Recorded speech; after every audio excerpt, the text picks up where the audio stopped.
Authentic is sponsored in whole by Voice of Prophecy. What would it be like to suddenly discover that your life has an incredibly meaningful place in the story of the entire universe? That you're not just some kind of cosmic accident, but might have a very specific role to play? What would that mean for you? Welcome to Authentic. Shawn Boonstra explores real existential questions about the meaning of your life and how you can live a genuine human existence.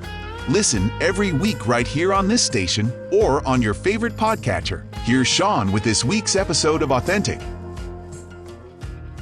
The impact that Charles Darwin had on the Western world is really pretty hard to underestimate. I mean, it's still the prevailing theory of human origins taught in classrooms to this day. Even though there was actually very little original material in Darwin's thinking, at least when it came to the idea of evolution, he still gets credit for assembling it in such a way that most people started thinking in terms of survival of the fittest.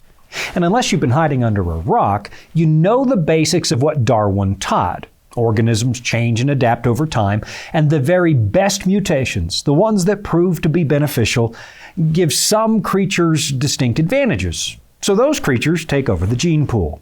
And there's a bit of irony in using the word creature too, because, well, what's a creature? It's something that's created. But I digress. I've always found it curious that Darwin's first essay on this subject came out in 1844, right at the end of the Second Great Awakening, and in the same year that a Baptist preacher named William Miller was generating an awful lot of interest in the subject of the Second Coming. This was a time of deep spiritual revival here in America, and even though Darwin was in England, I can't help but think that the widespread adoption of his theory at that time might not be a coincidence. Somehow, like everything else, his thoughts were somewhat shaped by the times in which he lived. Here in the United States, the 19th century was a very unsettled time. Not only did we have the Second Great Awakening, which scholars usually date from the 1790s through the 1840s, but a few years after that, the dream that was America was suddenly torn in half by a brutal civil war that took hundreds of thousands of lives. I've seen estimates from 600 to 720,000. Of course, the impact of that conflict is really hard to overestimate. And in many ways, Americans are still living in the wake of the Civil War. But as Randall Fuller points out, the Civil War was not the only major upheaval going on in American culture at that time. One single copy of Darwin's book on the origin of species had a very big influence on the American mind. Here's how Mr. Fuller describes it. One copy of The Origin made a disproportionately large impact on American culture. That copy, which today resides at Harvard University, was sent by its authors to Asa Gray, a botanist who soon championed the new theory to general and scientific audiences throughout America. So, in other words, it took just one academic with a single copy of Darwin's book to make his theory take root all across this nation. It almost sounds like one of those stories you hear about missionaries who smuggle a single copy of the Bible into a forbidden zone, and then that Bible launches a huge revival. I would argue that Darwin's work also triggered a spiritual revival of sorts, but from where I sit, it was the wrong kind. And actually, the word revival isn't really the right word. I should probably call it a spiritual revolution. And I know there are people listening who will not like the idea that Darwin was some kind of spiritual leader because, man, he was obviously a man of secular thought and science. But to suggest that Darwin's theory didn't have a spiritual impact, that's either dishonest or naive. For starters, he was challenging the traditional anthropology and cosmology of the entire Judeo-Christian West. Our understanding of who we are as human beings shifted under Darwin's tutelage. Instead of thinking about ourselves as creatures made in the image of God, we started to believe that we were the product of time plus chance. And of course, the way you choose to live can be profoundly influenced by your understanding of who you are and where you come from.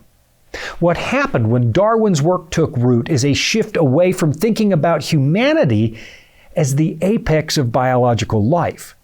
Up to his point, most people believed that humanity was the point of creation, frankly, the reason for this planet. In fact, there were people who believed that you and I are the very center of the whole universe, not just metaphorically speaking, but literally. They believed the Earth was located at the very center of the cosmos. Of course, there's nothing in the Bible to affirm that, but the way we tend to think, being placed at the center of something, like the center of the universe, is a way of emphasizing its importance. That's why we got a little pushback when people like Galileo or Copernicus started to ask some really good questions. Church leaders, and by no means all of them, but some church leaders were afraid that telling people the Earth was not at the center would be a demotion for the human race. But then after we accepted those ideas, Darwin came along and said that maybe we aren't the apex, the point of biology either. We'd always believed, always sensed that human beings are somehow different from the animals. But Darwin's work now said we were nothing but animals. Successful animals, to be sure, but still just animals. And now we were no longer special, no longer made in the image of God, and we were no longer the point of this world's existence. Now, oddly enough, in recent years, there's been some scientific pushback on the idea that you and I are not special, because there's now a very small but growing movement that preaches something known as biocentrism. And it's a return to the idea that the universe appears to exist for our benefit. At least one science author I've read makes the case that parts of this universe appear to respond to our observation, as if they know we're watching. You'll find this in the world of quantum physics, where we've discovered that some tiny, tiny particles have no reliable location until we measure them. In other words, the behavior of quantum particles actually changes when we're looking. How do they know we're looking? It's kind of mind-blowing. But it's also not really what we're driving at today. Right now, our primary interest is to think about the difference between this new Darwinian paradigm and the way the Bible talks about the importance and the nature of humanity. And what we're going to look at isn't really anchored in the tension between creation and evolution, because there have been plenty of discussions about that. What I want to explore is how our understanding of who we are impacts the way we live. Does it make a difference if you have a noble concept of what a human is versus the radical devaluation of humanity that came through Darwin? So, if you've got a copy of the Bible somewhere in your house, you might want to grab it, because we're going to look at a few key passages from the book of Genesis. And while I'm obviously going to read them to you, you're still going to get more out of this if you follow along. How does the Bible position humanity? What does it say about who we are, what we're worth, and why we seem to be broken? Of course, it's an enormous subject, and there's no way we're going to cover it in the time we have, but I do want to give you some things to think about, and hopefully you'll discover a path toward a more authentic human existence. The disciples of Darwin would tell you that an authentic human life is rooted in basic biology. As long as you're eating, sleeping, drinking, reproducing, as long as you're functioning as a basic biological unit, then that's the authentic life. There's no more to it. Of course, some of them will admit that a purely materialistic view of the universe can rob your life of any transcendency. It takes away your meaning. And so you'll find any number of them trying to instill a sense of wonder into their new cosmology, suggesting that the so-called miracle of evolution is the meaning of life. Just count yourself lucky to be here, and that's all the wonder you need. But what I've noticed is that most people find that pretty empty. I'll be right back after this. Hey, Shawn Boonstra here.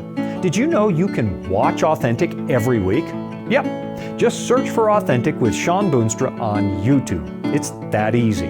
Catch new episodes every week during our regular seasons and watch for free. And while you're at it, would you tell one or two people about the show? Thanks for your support.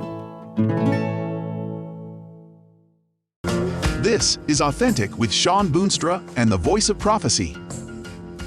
When the Western world entered the 19th century, it was still popular to believe, in harmony with the first chapter of the book of Romans, that by studying nature, you could discover the truth about God. Science, as you and I think about it, didn't really exist yet. Yeah, the scientific method, that was already there, and it was starting to bear some remarkable fruit. But the idea of a professional career scientist who takes measurements all day long, that didn't really exist yet. Instead, people who were interested in studying the natural world did it under two broad categories, either natural history or natural philosophy. Natural history was the study of essential facts. That's the part where you explore the world and take all those measurements. Natural philosophy was the study of the laws of the universe that govern the facts. The famous astronomer William Herschel summed it up by saying that he thought there was, quote, a power and intelligence that held the natural world together, pulling it all together, in all departments, through which one spirit reigns and one method of inquiry applies. There was this widespread understanding that made studying the natural world something of a religious exercise. And of course, to study God is ultimately to study yourself, because the Scriptures teach that you and I were made in God's image. Not that we are equivalent to God, but we are the product of His heart and mind. To study the natural world was like studying your own ancestry. If God made this place and He made me, then what can I learn about the nature of what it means to be human? But then the new survival of the fittest paradigm kind of stripped the meaning away from those studies. Now we started to study the world from a purely mechanistic perspective. The universe still looked like a carefully organized machine, but now without an intelligence behind it. So what in the world did it mean? The appearance of design, they said, was just a coincidence. Give the universe enough time, and eventually the random activity of particles will land on just the right formula and give us all of this. But now let's consider the way the book of Genesis describes the birth of humanity, because it's really kind of remarkable. I know that some of you think Genesis is just another ancient myth, a feeble attempt to explain who we are that was produced by superstitious people, like the origin myths of Egypt, Babylon, and Greece. But anybody who actually reads Genesis seriously quickly discovers that it doesn't read like those other myths, not even a little bit. For example, there is no attempt in the Bible to explain where God comes from. He's just there in the opening verse. In the beginning, God created the heavens and the earth. By contrast, in the ancient pagan myths, you get a much different picture. There's almost always an explanation of where the gods came from. Part of the reason the book of Genesis was written was to counter those pagan myths, because that's the world that Moses and the nation of Israel were living in at the time. Then in Genesis 1:26, we find the Bible's account of where we as humans come from. Listen to what it says, and I'm going to read several verses. This is important. Then God said, "Let us make man in our image after our likeness, and let them have dominion over the fish of the sea and over the birds of the heavens and over the livestock and over all the earth and over every creeping thing that creeps on the earth." So God created man in His own image. In the image of God He created him, male and female He created them. And God blessed them. And God said to them, "Be fruitful and multiply and fill the earth and subdue it, and have dominion over the fish of the sea and over the birds of the heavens and over every living thing that moves on the earth." Now here's what I want you to notice, the big idea. There are 6 days of creation activity packed into the 25 verses that come before this. And now the narrative slows way down, as if it's anticipating something big, the pinnacle of creation. It's almost like God is about to put that little bride and groom on top of a wedding cake, as if we are the point of everything that comes before this moment.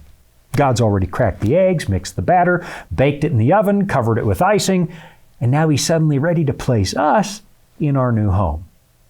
The Genesis account is clearly anthropocentric, making humanity, after God Himself, the star of creation. And what's really remarkable is the fact that God appears to be taking a huge, huge risk. I mean, just think about this. If you were in charge of the universe, would you put us in charge of anything? Knowing what you know about our essential human character, would you actually put us in charge of a planet? But that's exactly what God did. Let them have dominion, He said. Dominion, of course, would imply that you and I have the ability to make meaningful decisions. After all, that's what it means to be in charge.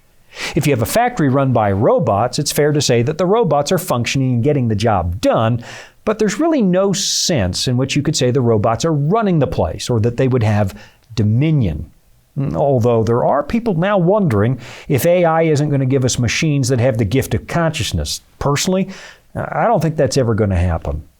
You and I, though, were given the gift of consciousness. We have the ability to live above our basic animal instinct because we have the capacity to consider moral and ethical questions, something that appears to differentiate us from the animals. We communicate with logical propositions. We can anticipate the long-range future and make plans about it, even though our thought process is really very tragically flawed and we often botch it, leading to unintended consequences. Kind of like that brilliant idea somebody had to bring cane toads to Australia. The idea was that cane toads could control the beetles who were destroying the sugarcane crop. But instead of controlling the pests, the toads themselves to this day are an uncontrollable pest. We don't always think clearly. But all that aside, the fact that we can consider such things really makes us different from the animals. We've discovered that animals can be very intelligent. Some of them can even use language. But what we never seem to find them doing is grappling with logical propositions. And the Genesis story seems to agree with that. You and I are fundamentally different, made in the image of God.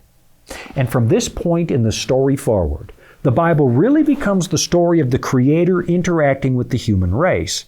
It's not really the story of God intervening in nature, even though we'll find a few accounts where He does change the weather or floods the earth or even makes time appear to stop.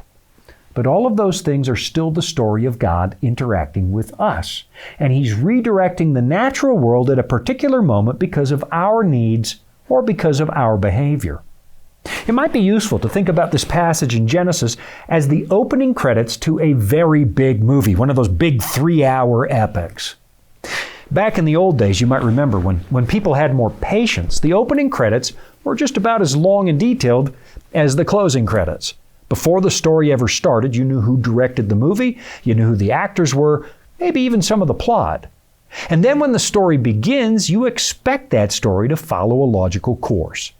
It's not going to be a series of unrelated, random incidents that have nothing to do with each other. It's going to follow a plot line.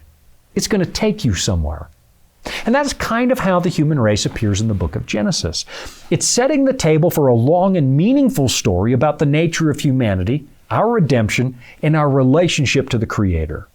This is where you come from, the Bible says, and it creates a level of expectation and teases you with some really good questions. What does it mean to be created in the image of God? Why exactly did God put us here? What is the purpose of human life? There's a lot of philosophy buried in these opening chapters of Genesis because they deal with just about every big question the human race has ever asked. And now it's time for a break, so I'll be right back after this. Got kids? Get Discovery Mountain, a free weekly audio adventure to build their faith. Discovery Mountain. It's a place where the air is clear. So clear you can almost hear your imagination.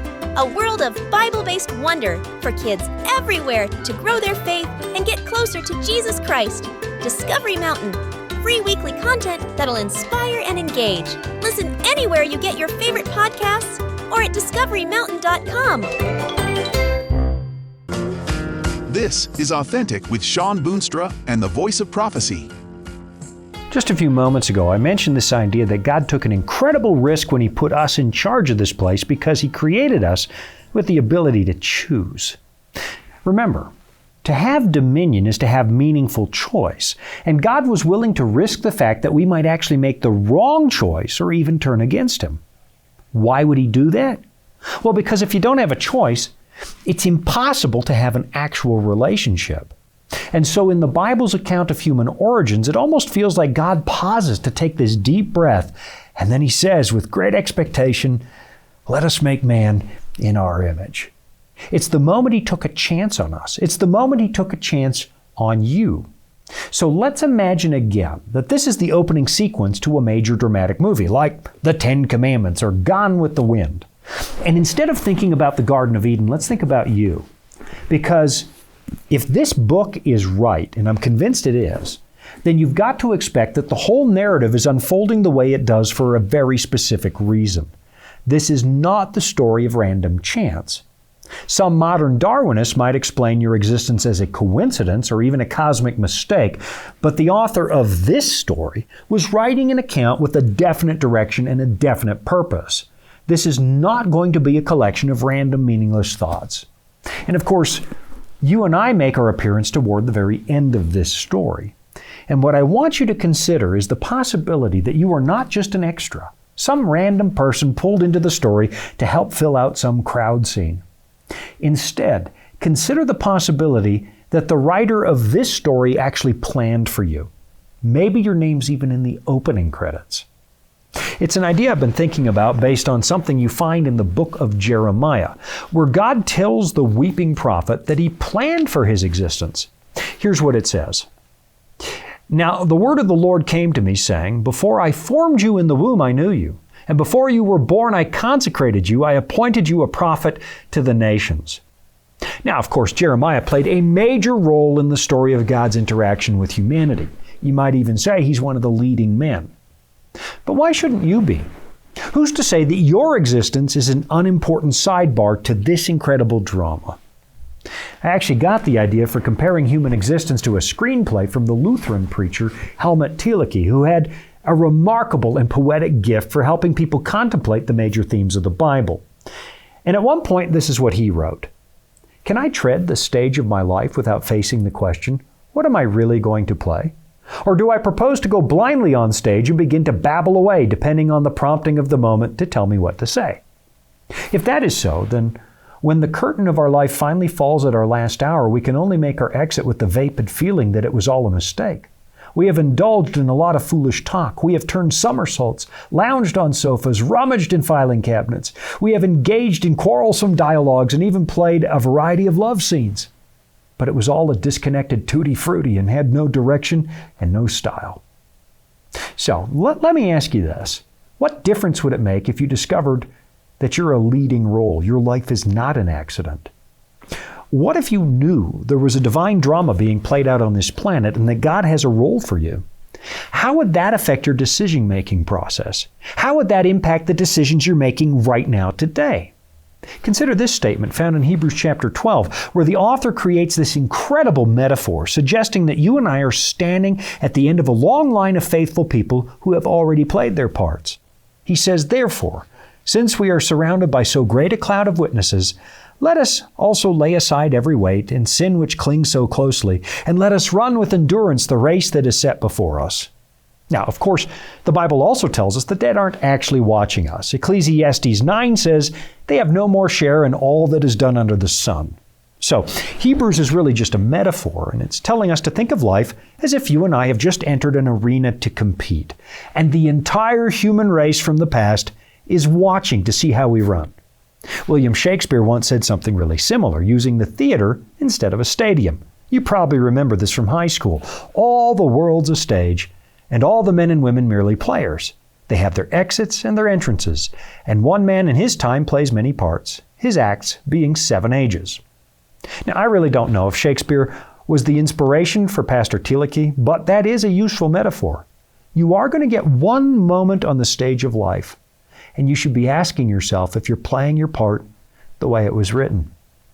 If the Bible is accurate, and you and I are actually here by design, then you've got to expect that your moment on stage is just as important as anybody else's. You've got a choice. Will your life be part of the Creator's narrative or not? I'll be right back right after this. Retirement planning can be a stressful process, but it doesn't have to be. The friendly people at the Voice of Prophecy can walk you through the entire process and explain all of your options based on your specific needs. Whether you'd like to set up a trust for income or make a gift that will benefit your loved ones and change lives through the Voice of Prophecy, we're here to help. To learn more, call 1-800-348-5993. Welcome back. It's Authentic with Shawn Boonstra and the Voice of Prophecy. All right, I'm looking at the clock on the wall, and I'm seriously running out of time yet again. But let me just read you the rest of that passage from Hebrews chapter 12. Right after the author says that you and I are competing in the arena of humanity, taking our turn in front of our ancestors, he tells us how you might be able to do this successfully. Listen to this. Let us run with endurance the race that is set before us, looking to Jesus, the founder and perfecter of our faith, who for the joy that was set before him endured the cross, despising the shame, and is seated at the right hand of the throne of God. You know, in another spot in the New Testament, Peter actually suggests that even the angels are watching us. They're studying how God interacts with us. They're trying to understand the character of God better. The plan of salvation, they've been audience to that as well. But now let's head back to Genesis, where we find that awful historical moment when the human race rejected its original commission and compromised its moral fidelity. It's the fall of humanity. And at that moment, what does God do? He promises Messiah, a man who would be the only example of a truly authentic, uncompromised, unsinful life. If you want to learn your lines for your part, God says, if you want to play your part the way that I wrote it, then have a look at my son. Look at Jesus. Pattern yourself after that. So now you and I are faced with a choice. We can live a meaningless life. Well, the way it's been proposed to us since we were in high school, it doesn't mean anything. You're just an animal. You can live a meaningless life. You can allow the arbitrary winds of fortune to drive you from one pointless moment of living to the next, and it just never means anything. Or we can refuse to learn the plot, refuse to study what our role should be in this world. We can wander out onto the stage of life and leave the audience wondering why in the world the casting director included us. Why would God put that person here? Or we can find our place in the grand narrative by studying this book, reading it for real, not just reading what people say about it, but reading it for yourself to discover that our lives really do have purpose. You have a role to play. And it's not inconsequential, it's important. God took a chance when He created us. And at this very moment, right now, as you're listening to my voice, you need to know He's also taking a chance on you. You can choose to play your life in such a way that nobody will ever believe that you know the author of this book. Or you can choose to play the part so well that everybody looks at your life and says, you know what? That makes sense. That's how you would expect a real God to write this story. And just in case you think it doesn't matter, maybe consider just how often you've heard somebody point to irrational or evil behavior and say, how in the world could God ever allow that to happen? Tell me you've never done that. So what would it look like if you knew, you believed that you were here on purpose? No matter what your past might suggest, no matter what other people have told you, what if your existence could become one of those human lives that everybody marvels at? The kind of life that actually dares people to believe that none of us is really here by accident.